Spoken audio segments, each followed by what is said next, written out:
irmãos e minhas irmãs, muito boa noite. Boa noite. Que a doce e serena paz do Mestre Jesus possa envolver nossas mentes e os nossos corações. Inicialmente, somos todos convidados a fazer um trabalho de reflexão sobre a necessidade da gratidão, independente dos percalços e tormentos que porventura estejamos passando na nossa atualidade. Examinando o universo e vislumbrando a possibilidade de vida em nosso planeta, a gente olha e percebe que existe um grande Criador, a quem denominamos Deus. E não fosse esse Criador, essa causa primeira de tudo e de todos, nada existiria e, portanto, não estaríamos nós aqui nesta noite. Então, que seja o nosso primeiro movimento de gratidão a Deus, que é o nosso Criador, que nos individualiza, nos convida ao progresso e nos aguarda no patamar da perfeição relativa a que todos poderemos chegar.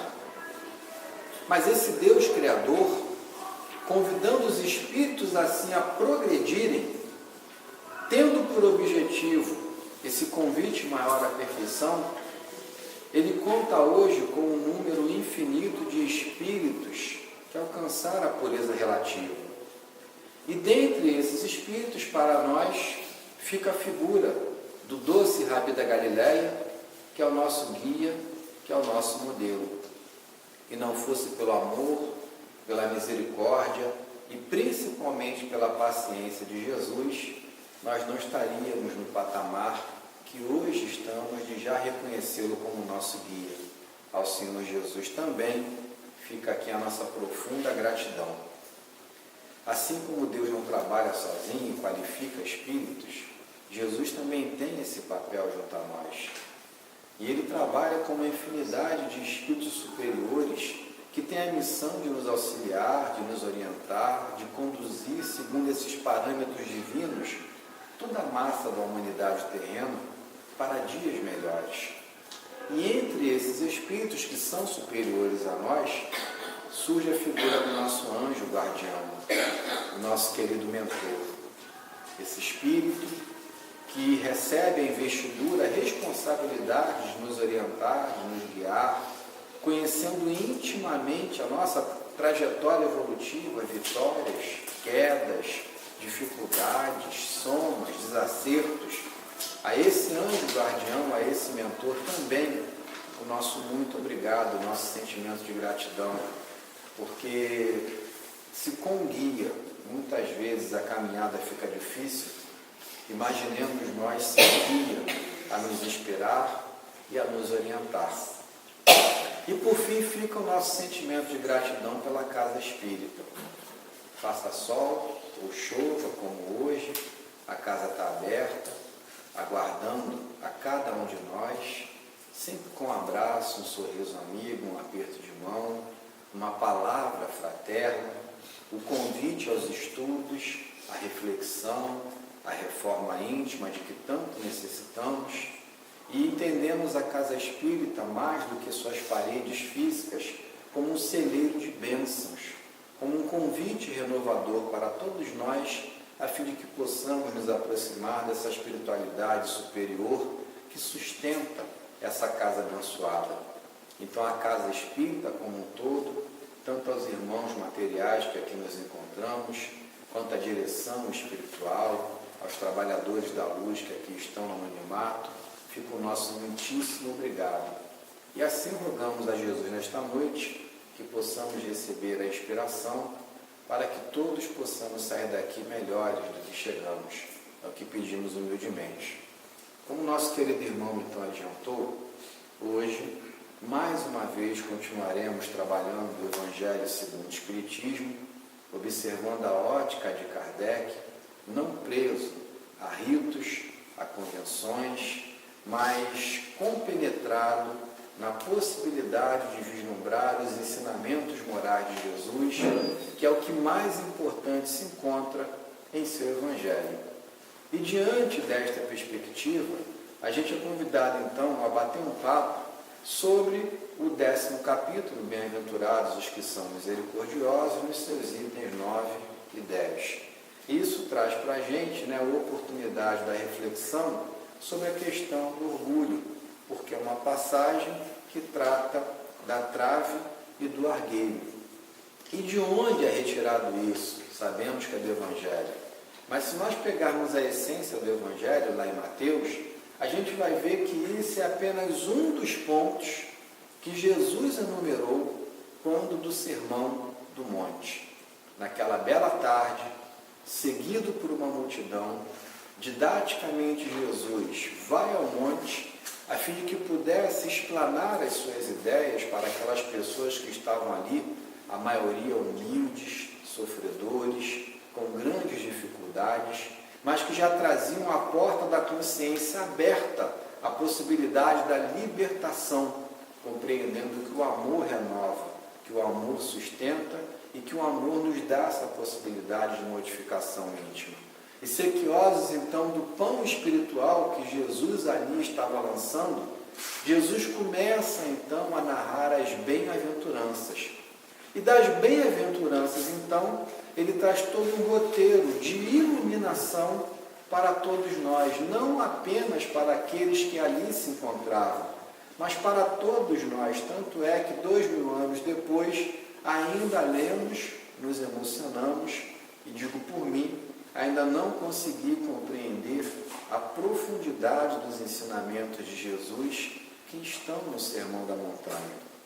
Dentre esses pontos, então, ele traz para a gente esse convite a que a gente abra um pouquinho o nosso coração e a que a gente olhe para dentro de cada um de nós. E é um convite, reitero, da minha parte, difícil, porque mexe com a gente. A gente até então está acostumado a olhar muito para os outros.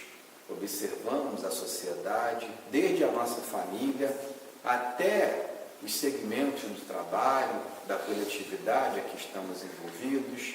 Observamos os noticiários diários e não paramos, ou não paro eu, para me observar. Não paro eu para visualizar o que neste momento está me impedindo de ser efetivamente um ser humano melhor e de sair daqui melhor do que eu cheguei. Não consigo muitas vezes observar-me como um ser humano imperfeito que ainda sou e prefiro visualizar, principalmente hoje, pelos mais variados canais, a internet, os meios de comunicação, a facilidade do movimento de comunicabilidade em que nos encontramos hoje. É muito mais fácil observarmos as dificuldades alheias e ficarmos criticando, sem nos darmos a possibilidade de encontrarmos uma solução para os problemas que afligem a humanidade e que nos afligem intimamente também. E Jesus, sabedor da trajetória evolutiva da humanidade, porque Ele é o nosso governador e, portanto, Ele nos recebeu aqui e Ele tem a missão de nos conduzir a um patamar melhor, Jesus, então, traz esse convite para nós. E eu vou pedir permissão para ler, então, essa passagem do Evangelho, para que a gente se situe, relembre, e para que a gente possa ter essa visão que Kardec traz para nós. Por que vedes uma palha no olho do vosso irmão, e não notais uma trave que está no vosso olho?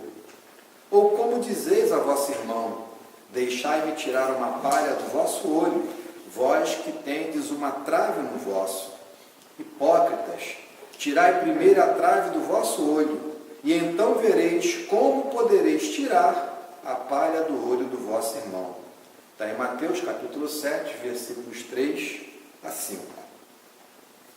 E a primeira coisa que me chamou a atenção, então, é que Jesus nos convida, e isso na atualidade, no momento em que nos encontramos, está cada vez mais contundente essa visão crística. Era uma visão de séculos e séculos, convidando-nos então a nos esforçarmos para esse trabalho de autoiluminação, de autoconhecimento. Jesus faz uma analogia com as coisas simples do campo, com as coisas simples da natureza. E para não nos chocar, apesar de haver um choque para aquele que efetivamente quer aprender, e a gente está aqui para aprender, Jesus faz uma comparação, então, aquele irmão que tenta, de maneira obstinada, corrigir o seu próximo, observando pequeníssimos detalhes. Porque o argueiro eu fui procurar, fiquei interessado, até pela nossa ignorância de linguagem, eu fui buscar no dicionário o que significa argueiro. E argueiro significa pequena partícula, um pedacinho de algo. É como se fosse um cisco no olho de uma pessoa. Aquela coisa bem pequenininha que está incomodando, e eu, com a minha visão de raio-x, observo que tem um cisco no olho do meu irmão e não consigo enxergar um travessão que está aqui na minha frente. E qual é a dificuldade de não observar um travessão que se encontra na minha frente? Ora, uma trave é um elemento impeditivo, é um elemento de sustentação. Tanto sustenta como me impede de seguir à frente. E se eu quero seguir à frente, ao invés de olhar o cisco, o argueiro que está no olho do meu irmão, eu preciso observar que há algo impedindo o meu movimento, entender de que se trata, me esforçar para retirar, ou pelo menos para desviar dessa trave que está me impedindo de progredir, e reiniciar o trabalho de progressão. Essa é a didática de Jesus. Das coisas simples, ele nos convida a fazer um trabalho de aprofundamento íntimo.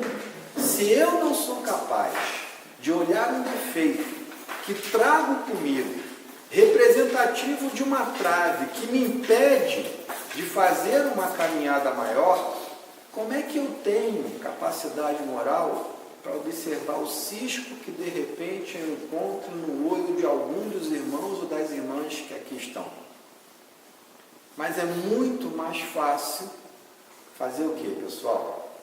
Observar as dificuldades alheias. Quando lá no Evangelho, Jesus de Nazaré estabeleceu um convite de crescimento, ele assim o afirmou: olhai, vigiai e orai. E a gente então pegou isso para olhar, vigiar a vida dos outros e orar de repente pelos outros como se nós fôssemos melhores. E a gente não entende que o olhai e o vigiai é a mim mesmo. Eu tenho que vigiar a mim, os meus pensamentos, as minhas intenções, a minha conduta, a minha ação cotidiana, e preciso verificar se essa ação cotidiana está de acordo ou não com esse convite supremo, diante das leis divinas que foram deixadas por Jesus, e trabalhadas com muito amor e carinho por Allan Kardec. E Jesus, nessa didática, ele nos leva a um ponto, diria eu, crucial, e que dói, que machuca. Porque ele afirma que em maior ou em menor grau somos hipócritas. E o que é hipocrisia? Mais uma vez, eu fui lá no dicionário, sequioso de conhecimento, para aplicar para mim, tá, gente? Porque eu sou hipócrita. E visualizando, então, a palavra hipocrisia, o que a gente achou lá? É um substantivo feminino que designa o ato ou efeito de fingir, de dissimular os verdadeiros sentimentos, intenções, é fingimento e falsidade. Então Jesus, uma palavra mais simples, falou assim: vocês são fingidos, mas eu conheço vocês. Nós estamos num mundo de provas e expiações. E dentre aqueles que se apresentam muitas vezes, como doutores da lei, como entendedores do Evangelho, há grandes dificuldades que trazemos conosco. E que os Espíritos afirmam lá no Livro dos Espíritos, que muitas vezes nós queremos esconder essas dificuldades de nós mesmos, mas eles enxergam, porque emitimos ondas vibracionais pela energia do nosso pensamento, que criam formas no plano espiritual e eles enxergam essa forma. São as chamadas formas de pensamento. A esses espíritos que enxergam essas formas de pensamento, existirão aqueles que se utilizarão delas para nos prejudicar, para criar ciladas, para zombar de nós. E outros, esses irmãos de caminhada que se preocupam conosco, para nos orientar, para nos socorrer, para nos auxiliar, convidando-nos assim a que não mantenhamos um padrão vibracional desequilibrado e a que possamos então estabelecer um patamar de crescimento mínimo que seja, que tanto nos auxilia. Diante disso então, e refletindo sobre essa mensagem de Jesus, sobre a nossa hipocrisia, sobre as dificuldades que queremos esconder, mas ao mesmo tempo, sobre esse olhar crítico que faz com que a gente brigue tanto, principalmente hoje, se a gente parar, eu acho maravilhoso esse trabalho que as casas espíritas fazem, e não querendo enaltecer vaidade e orgulho, mas quando a gente abre, por exemplo, o Facebook, e a gente vê uma casa espírita divulgando palestras, divulgando bem, divulgando atividades nobres, colocando bons pensamentos, ao mesmo tempo a gente vê um patamar de desequilíbrio pelo qual passamos, onde as pessoas se tornaram inimigas pela internet, inimigas virtuais, inimigas políticas, cada um achando que é dono da verdade, e colocando assim qualificativos depreciativos que faz com que a gente visualize grande dificuldade nesse momento. Há xingamentos pela internet, você é isso, você é aquilo, porque você não pensa politicamente igual a mim. E as pessoas retrucam e cria-se aquele turbilhão de desequilíbrio, onde a gente incauto, se não tiver um pouquinho de estabilidade, acaba caindo e tomando caixote e indo rolando naquela onda que se estabeleceu por conta desses nossos pensamentos. É exatamente esse cisco no olho do outro que eu enxergo e não consigo enxergar a trave que se estabelece e que me impede de dar passos cada vez mais seguros. Mas olha como é interessante, pessoal. Entendendo esse convite de Jesus, a gente entra na didática de Kardec. Efetivamente, o espírito superior, ele não procurou apenas dar essa interpretação ao conhecimento de Jesus, ao conhecimento que Jesus nos trouxe.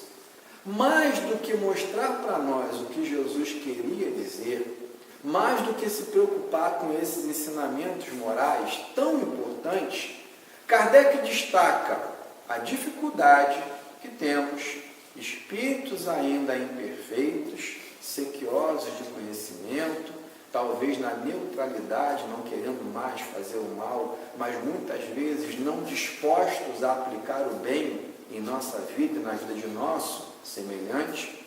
Mas mais do que interpretar e aprofundar esse ensinamento de Jesus, ele traz para nós uma dinâmica que permite possamos encontrar um caminho para que a gente possa achar uma solução. Ou seja, ele não aponta apenas o problema, ele traz para nós um convite à solução dos problemas pelos quais passamos. Isso é muito interessante, porque Kardec traz essa visão, é necessário que você, palavras dele que eu vou tentar traduzir no meu linguajar simples, é necessário que você tente sair de você mesmo. É necessário que você se observe mentalmente como se você estivesse olhando para um espelho, mas não para observar a forma física, não para observar no campo da vaidade, do orgulho, do egoísmo que trazemos, se sou belo ou se sou feio, mas para observar os detalhes que te impedem de ser um ser humano melhor.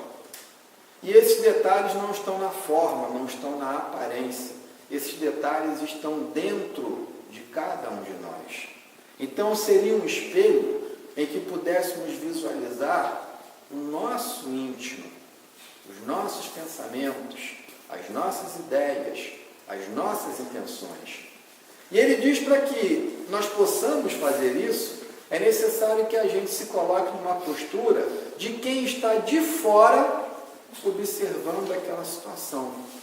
É como se eu pudesse desdobrar e, desdobrado, eu pudesse analisar as minhas próprias intenções, ideias, atitudes, sentimentos, pensamentos. E aí, ele traz a didática que nos auxilia se a gente fizer um esforço para tentar colocar isso em prática. E que didática é essa? A partir do momento que eu faço esse trabalho de reflexão e que eu começo a observar, não aos outros, mas a observar a mim, surge a oportunidade de catalogar tantas dificuldades que eu trago como possíveis vitórias, não sobre os outros, mas sobre mim mesmo. E diante desse balancete moral, acertos, desacertos, crédito, débito, eu começo a visualizar aquilo que efetivamente mais me incomoda, que é essa travessão.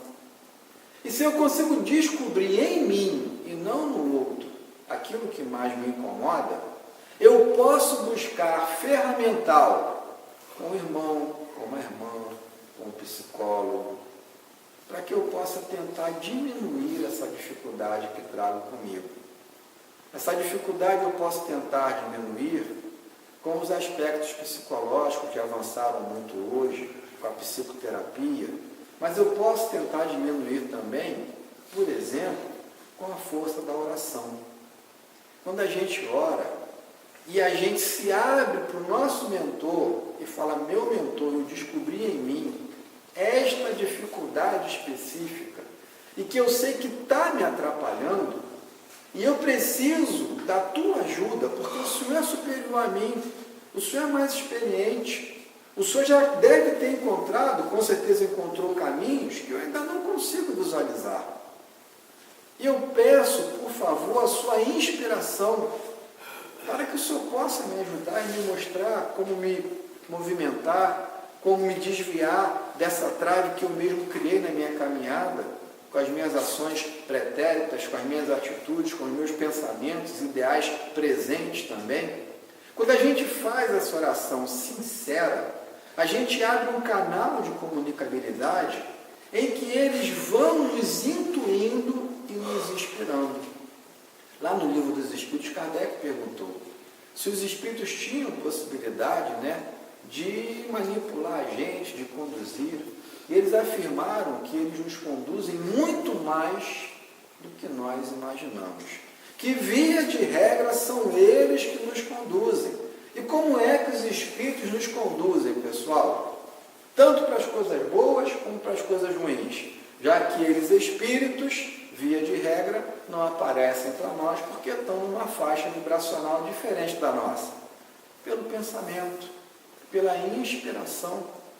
Todos nós somos elementos transmissores e receptores de ideias. E conforme vamos pensando, esse pensamento estabelece um canal de vontade. E é em cima do pensamento e da vontade que esses espíritos vão sintonizando conosco. Reitero, alguns para nos derrubar e outros para nos ajudar. E algumas vezes a gente nem percebe, mas começa a vir um pensamento como se fosse uma pequena conversa. Uma conversa que pode ser de cunho positivo ou uma conversa íntima, mental, que pode ser de cunho negativo. E eu vou alimentar essa conversa de acordo com a minha vontade, de acordo com o meu livre arbítrio. Então, se eu reconheço em mim uma dificuldade e se eu peço ajuda ao meu mentor, naturalmente ele vai procurar meios de me auxiliar no estado de vigília, me inspirando a determinadas reflexões, fazendo com que um amigo mais experiente, por exemplo, pelas forças fluídicas, se encontre comigo, entre aspas, por acaso, e batendo um papo, às vezes, pela experiência dele, eu consigo trazer algo para a minha vida e aprender, porque o ideal seria que nós aprendêssemos não com a dor, mas com as experiências alheias. Seria muito mais fácil, mas a gente, via de regra, aprende pela dor, que a gente é orgulhoso, a gente é egoísta, Palavras de Kardec, fundamentadas nessa visão de Jesus, nesse campo de desequilíbrio que ainda trabalhamos, mas a gente vai vencer. Entendendo essa mecânica, então, e buscando de alguma maneira essa inspiração, a gente começa a perceber coisas maravilhosas na rua, né? Estava eu passando hoje em Nova Iguaçu, pela passarela, e vi uma jovem mãe, já com 2 filhos. Um andando ao lado dela, que devia ter seus 9, 10 anos, e uma outra criança de colo. E aquela mãe, então, muito humilde, muito simples, trazia a criança de colo nos seus braços, né? Estava dando colo ali para a criança e caminhando na passarela. E aí, observando aquela cena, já me veio aquela ideia, pela minha oração, pelo meu pedido de ajuda, até para falar com vocês hoje, né? Graças a Deus Ele nos ouve e tenta ajudar, né? E veio como se fosse aquela conversa inspiradora. Olha aí, meu irmão, você tem na tua frente uma mãe, uma pessoa jovem, humilde, e que traz a responsabilidade de educar 2 espíritos que tiveram a coragem de reencarnar e de enfrentar esse mundo atual na busca do progresso, da evolução, né? De sublimar sentimentos, atitudes e vontades. Olha como é interessante. Ao que ainda não pode caminhar, ela carrega no colo. Sua coluna deve estar dolorida, mas ela está sustentando a criança. E aquele que já começa a ter capacidade de se autoconduzir, ela vai inspirando, vai acompanhando, vai tomando conta, mas vai dando liberdade a ele. Assim são esses espíritos mais evoluídos. Sustentam aqueles que ainda não têm capacidade de se caminharem sozinhos e começam a dar liberdade àqueles de nós que nos propomos essa luta sobre nós mesmos para que possamos nos vencer. E vão nos orientando, nos intuindo, mas vão nos dando liberdade, porque livre-arbítrio faz parte do processo evolutivo. E eu somente poderei chegar a determinado patamar diante das minhas escolhas. Eu achei aquilo interessante e percebi que não era um pensamento meu. Algum irmão de caminhada estava me mostrando. E descendo a passarela, aí uma outra cena. Uma mãe gritando com seu filho, puxando o filho e gritando. E aí eu pensei na palestra de hoje, né? Porque o homem velho faz o quê? O homem velho julga, né? Falei, misericórdia, Senhor. Mas aí, novamente, pela inspiração, falei, será, pensando, né? Que se de repente essa criança não toma esse puxão, não recebe esse grito nesse momento, será que ela não ia se encaminhar por um caminho de dificuldade mais à frente?